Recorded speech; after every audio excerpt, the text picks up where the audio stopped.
Any leadership that teaches you to depend upon another race is a leadership that will enslave you.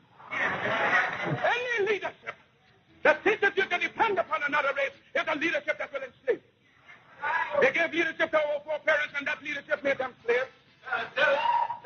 But we have decided to find a leadership of our own to make ourselves free men. Our great scholars haven't passed through the colleges, the universities have thrown away the blessed record. Babylon did it. Assyria did it. France under Napoleon did it. Germany under Prince von Bismarck did it. England under America under George Washington did it.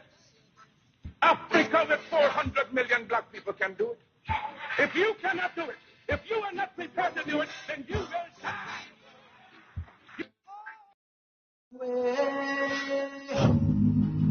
When I am dead, wrap the mantle of the red, the black and the green around me, for in the new life I shall rise up with God's confessing.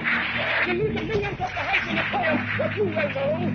Look for me in a world when I was calm. Look for you out great. I shall come up with countless millions of black men and women who have died in America, those who have died in the West Indies, and those who have died in Africa, to aid you in your fight for liberty, freedom, and life.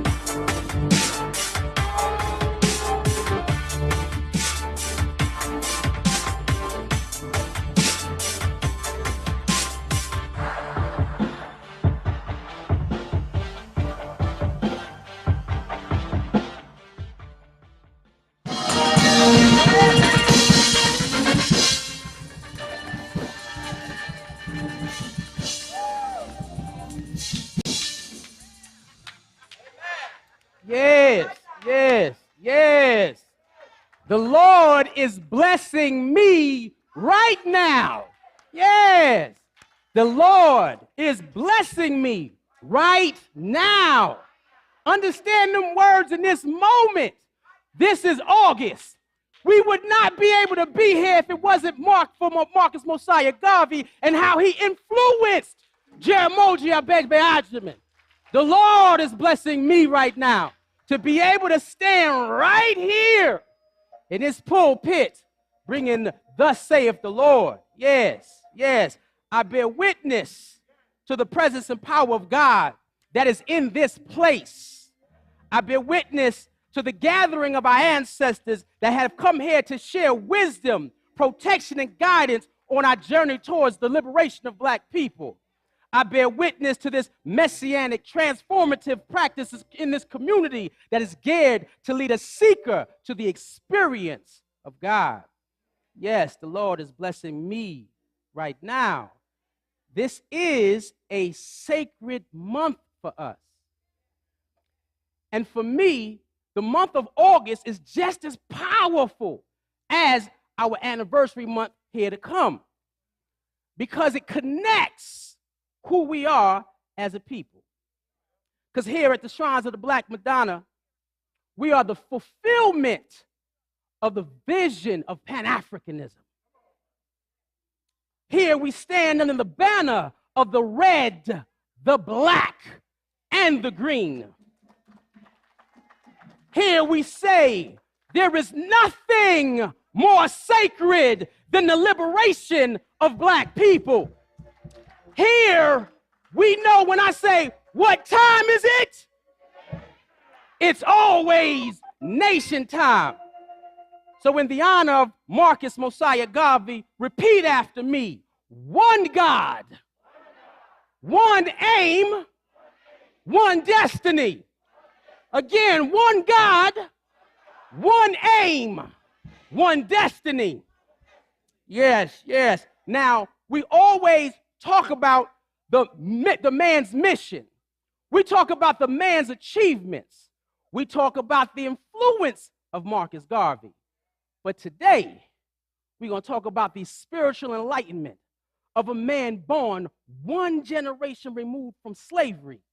yet he bellowed a freedom song that was heard by the entire diaspora.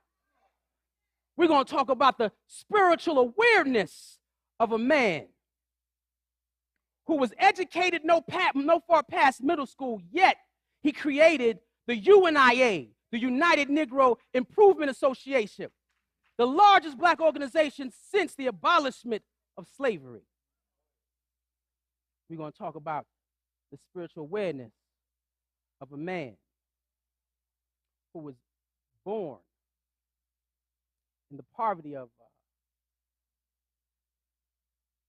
the West Indies, yet he was able to pull together the wealth of a black nation through cooperative economics. Yes, our sermon topic today is Garvey, a vessel of the supreme God.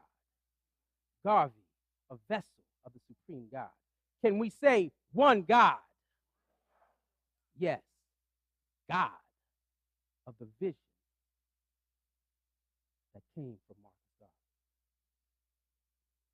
Now, our scripture reference comes from John 1, and it reads, "In the beginning was the Word.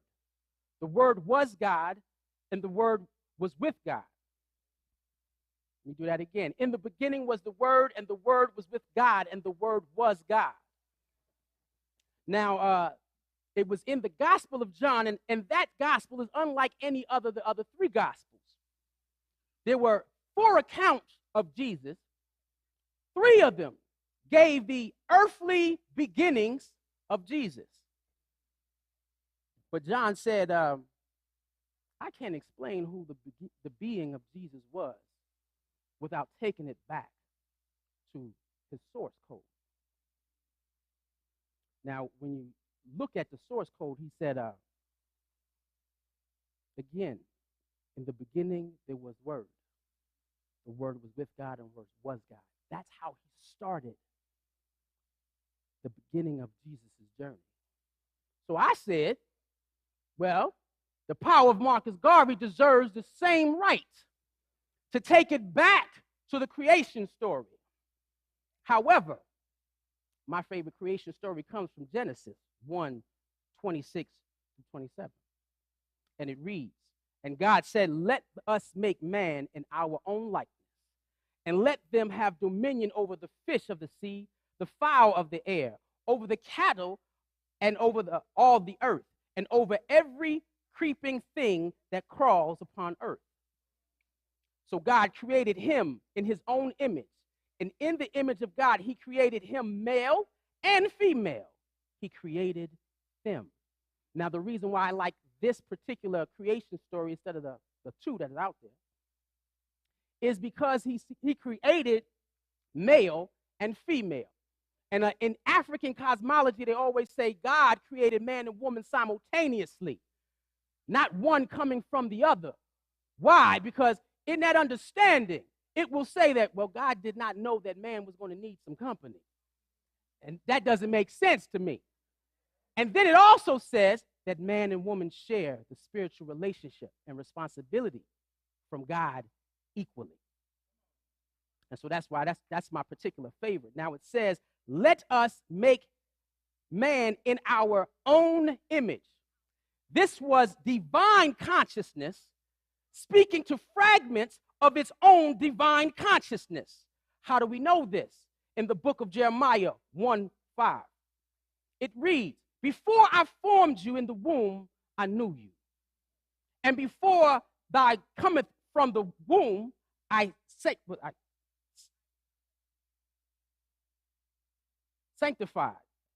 Sorry, when I get nervous, I lose words. "And I ordained thee the prophet of nations." Again, before I formed you in the womb, I knew thee. And before thou comest forth from the womb, I sanctified thee. And I ordained thee a prophet of nations. We all are manifested in spirit before we become flesh. We are all fragments of divine consciousness and made flesh and ordained to carry out a life assignment. And when multiple fragments of divine consciousness come together, it increases our ability to access the higher state of divine consciousness, which is God. And that develops that Pentecostal of power, that experience. It was divine consciousness in the flesh coming together under one accord to fulfill a life assignment. Can we say one God? Now, on a regular basis, I'm online and I'm teaching the Alkebulan Inspirational Sunday every Sunday. And it was by happenstance, I started a whole new lesson. And in the lesson, it says, we are the steam of God. We are God's steam. And I said, this works well for Marcus Garvey month. And it says, we are the science. We are the technology. We are the engineering. We are the art.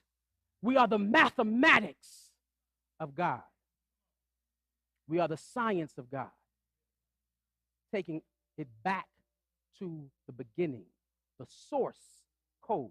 You cannot understand the man until you understand the source. God made the universe with 118 different elements. And we, as a being, contain 60 of those 118 elements. That is, which is when we say we are the substance of God. We are cosmic energy, and we are creative intelligence. One of the things that when we say we are the substance of God, and then we teach the kids online the miracle of the atom. That's the smallest particle in the universe. The smallest particle in the universe. Now, in the atom, you see it vibrating. You put it under a microscope, it's vibrating. Now, that vibration, when it picks up or slows down, it tells you whether it's a solid, a liquid, or a mass. Now, the miracle about the atom is that nobody can tell where the energy is coming from that vibrates the smallest particle in the universe back and forward. No one can tell where the energy goes, where it speeds up, where it slows down. They said this particular energy is in everything that exists in the universe.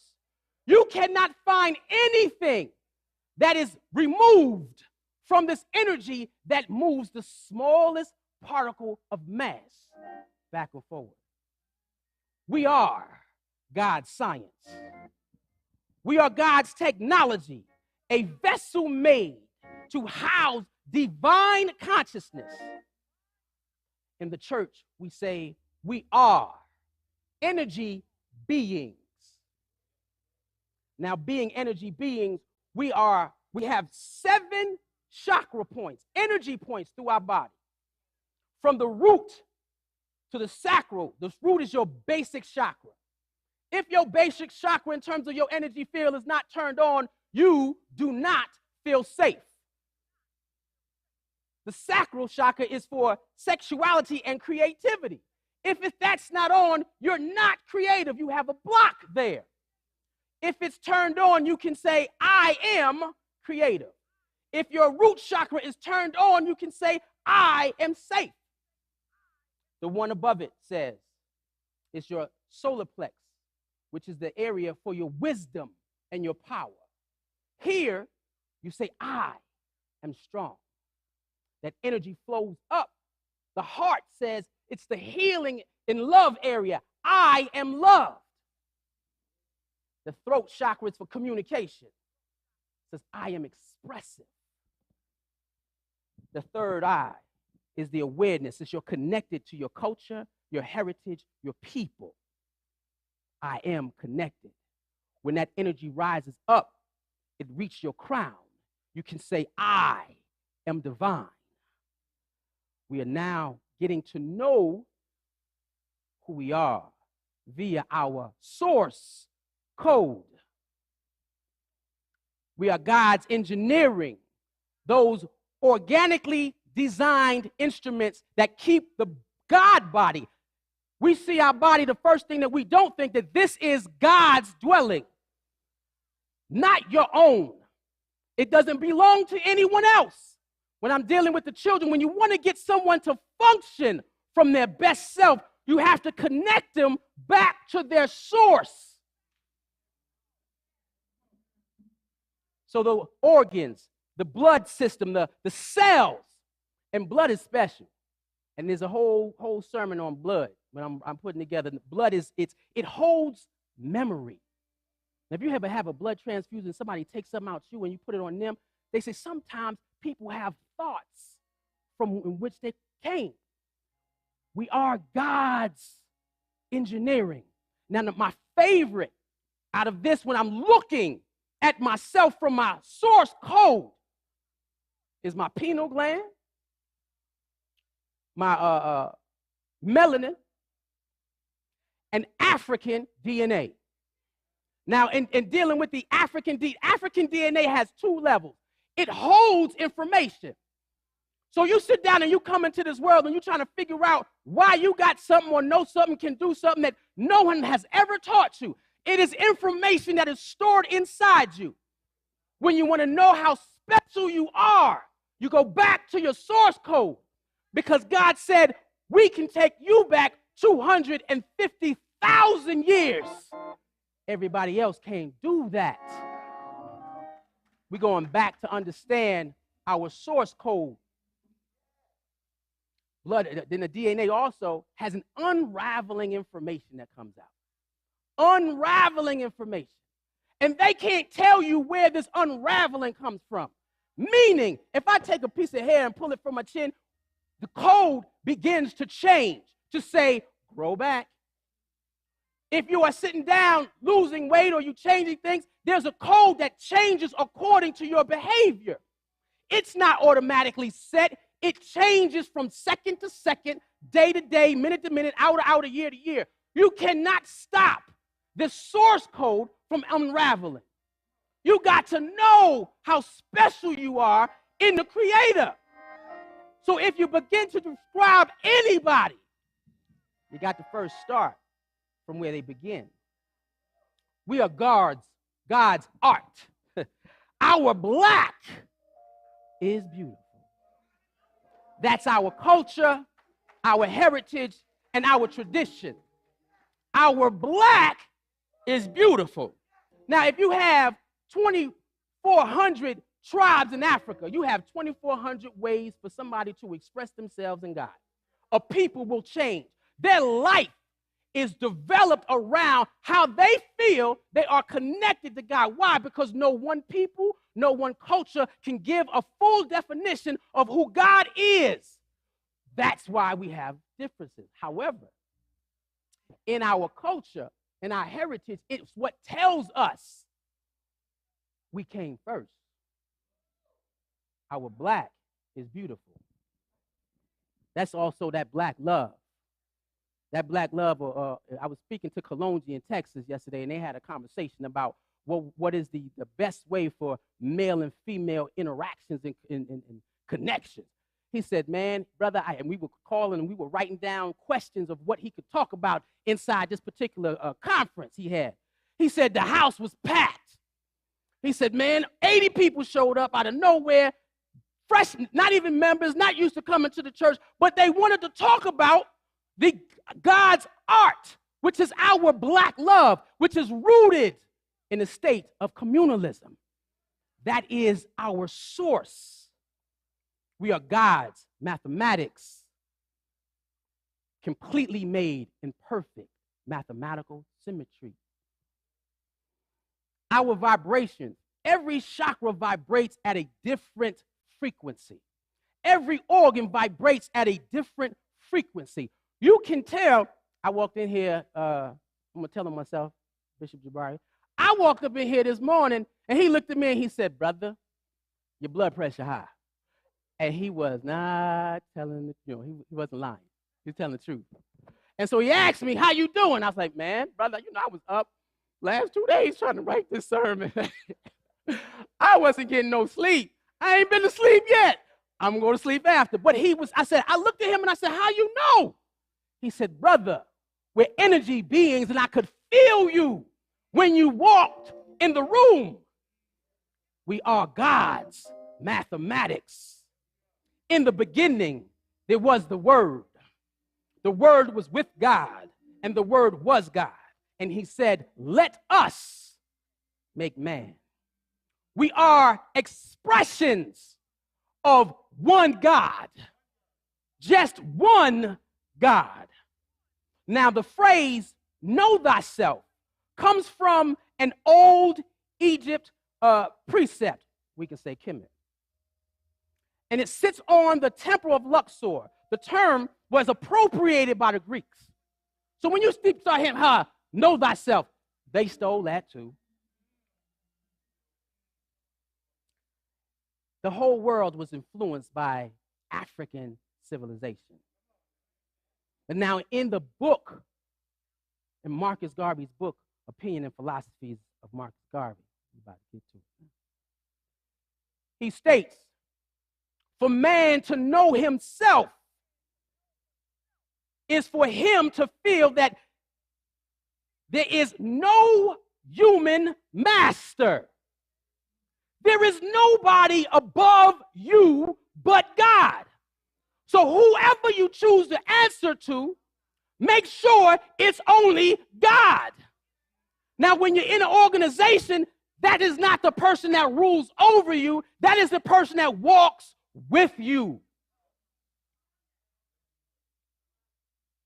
He later adds, to me, a man has no master but God. If 400 million Negroes can get to know themselves, they will know that they have a sovereign power within. It's an authority that is absolute. And if they can get to know that authority in the next 24 hours, we will have a new race. We will have a new nation. We will have an empire. Garvey was tapping in to his source code. Now, it was never spoken about where did Garvey develop his understanding of his connection with his relationship to God. We hear the whole history of his journey, but it's never a talk like where did this man get the insight of the one God, that oneness that we have together, that we share with all humanity. And another thing, when you sit down and you know it was a oneness, because Garvey never had a problem with white folks doing what white folks they needed to do. He said, let the yellow man do what the yellow man gonna do. What we are concerned with is how we see ourselves in God's eyes and what we choose to create for ourselves. Let them be. It's about us.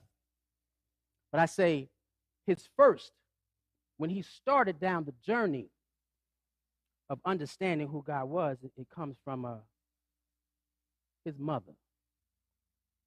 Now, African cosmology says the African priest in a village would come see a woman who's expecting, and he had the ability to speak to the spirit because that spirit existed before it manifested in the womb. And so Africans had that channel of God power tuned in where they could speak. Some was chosen to be able to speak to that ancestral realm. Speak to those spirits that are coming in. Speak to the spirits that was going out. Jesus was able to do the same thing when he was transposed. They saw him speaking to Moses and Elijah. This is not something that is out from us. I know when I had my daughter, I could only come up with one name. I didn't know if it was going to be a boy or a girl. I walked in there and I said, okay. She said, what's the name? I said, I hope it's a girl because I only got one. And it was the energy speaking to me. Don't give me, Daddy. Nope, I don't like that. Daddy, that's not going to be my name. Nope, Daddy, that's not it. This it. And she loved it, and she lives it. In African spirituality and culture and cosmology, this is why, and we always tell kids, if you have a problem connecting to your source code, ask yourself, what is the definition of your name? Anytime you have you're dealing with the issue of depression, Say your name, say your whole African name, and say the meaning of the name, and reconnect yourself to your source code. Mother Mosiah Garvey, they said she wanted to name him Moses. So she sat there with her hands on her stomach, interacting with the spirit that is in her. Now, according to what I've learned about the sacredness of the womb, in those 9 months that she held him in her stomach, again, she wanted to call him Moses. Look at what Moses did. Look at what Garvey did. Holding him 9 months, that is the first and only time where you will have divine consciousness, 2 entities of the fragments of God in one temple. They are unified. This God said, where 2 or more gather, there shall I be.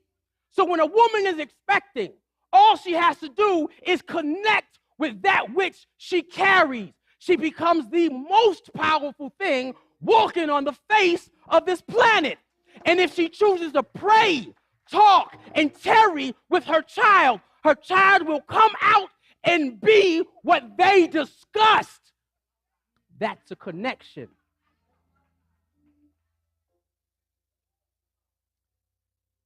Moses, Messiah, Garvey. Now, Moses had told God, it was unlike Garvey, because Moses told God, I can't speak. I can't do this. Garvey, on the other hand, whose mother said, I'm going to call you Moses. Your middle name is Mosiah. She said, Garvey had a passion for memorizing words. Now, we said in the beginning, there was the Word. He comes out remembering the beginning, a natural passion for word. And he said by the time he was 20, and if we go back, that means his throat chakra was open. So this energy is flowing up. It's up. He's right here. He's wide open. And by the time he was 20, he was a master printer. And at the height of his existence, he evolved to the understanding where he would say, the pen is mightier than the sword, but the tongue is mightier than both put together. Garvey started from the womb. Now, there was a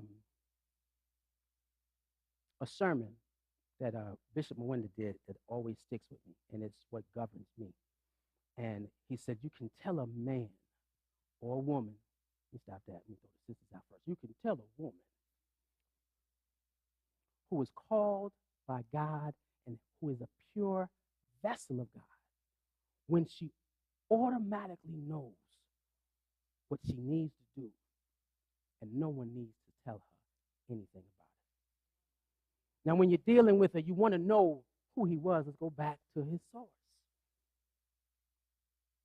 Now, the life moment where Garvey surrendered as a vessel for God to use was on a ship going to Central America, where he bare witness to the global disasters of Black reality.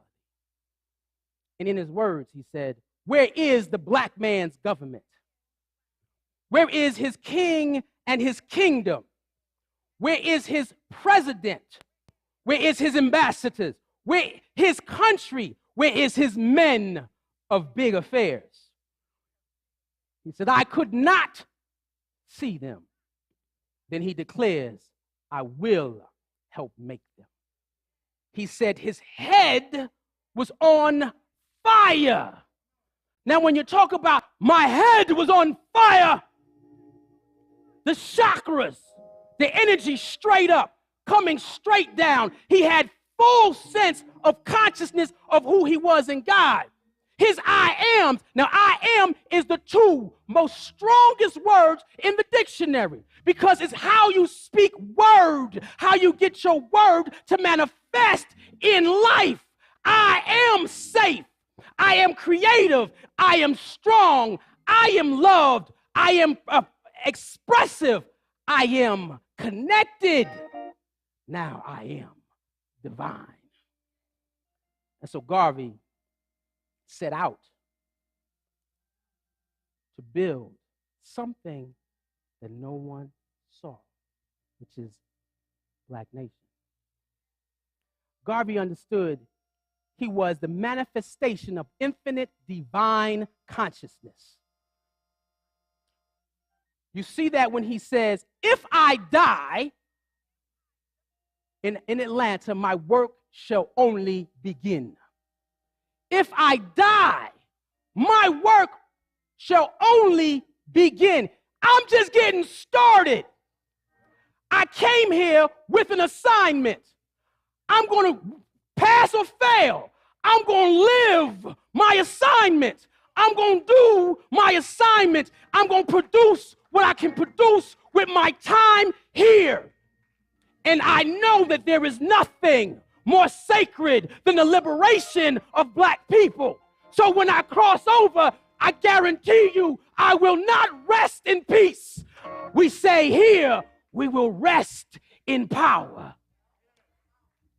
You can tell he was connected to his source when he says, and if you call me, you can find me in the whirlwind. Now, I did not understand that when I first heard that. I'm sitting down as a kid going outside looking at the rain, trying to figure out, Garvey, are you there? Up until you start liberating Black people, you start working on the Black nation, you start doing the work that God has called. And you need some help stepping forward. And you reach back to try to understand those who were gone before. And you yell somebody's name. I had a friend of mine was talking about why do, when just before Black men who are getting assaulted, call their mamas. So why do they call their mamas? So do you understand when a man is about to die and he's screaming for help or he's screaming stop, after a while the ancestors respond.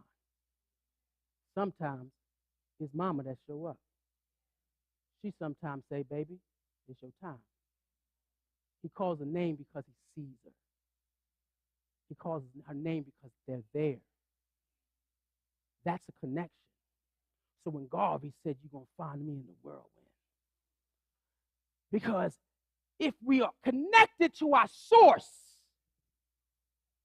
and we are who God called us to be, and we're doing what God called us to do, I will be there for you with millions of those who died in the Americas, millions who have died in the Caribbean, millions have died from the motherland. We will be there by your side. Garvey knew we was infinite, divine consciousness.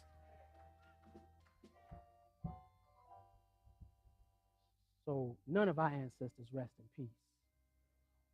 They all rest in power. Now, I had a closing, right? And it started switching when I heard Bishop Adah start praying and talking for our community. And I was sitting back there, and I could hear Garvey talking to me. Because there is worry about our community. There's worry about our existence. There's worry about our movement. There's worry about our focus. And God, I could hear Garvey speaking. Your ancestors are in the room. They are surrounding the walls. And they're asking you, do not forget your source. You are a different people. You are a different group.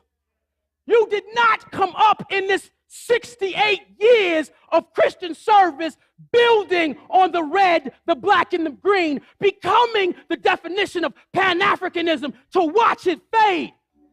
He said, tell the elders, I said, call your children and remind them who they are in their source code. Remind them who their African name means. Get back in touch with them. Get your group leaders to contact your groups. Do not allow COVID to separate the Messianic community. Do not allow COVID to disconnect us from the liberation of Black people. Do not allow COVID to let us forget that there is nothing more sacred than the liberation of black people. We have infinite energy being sent to us.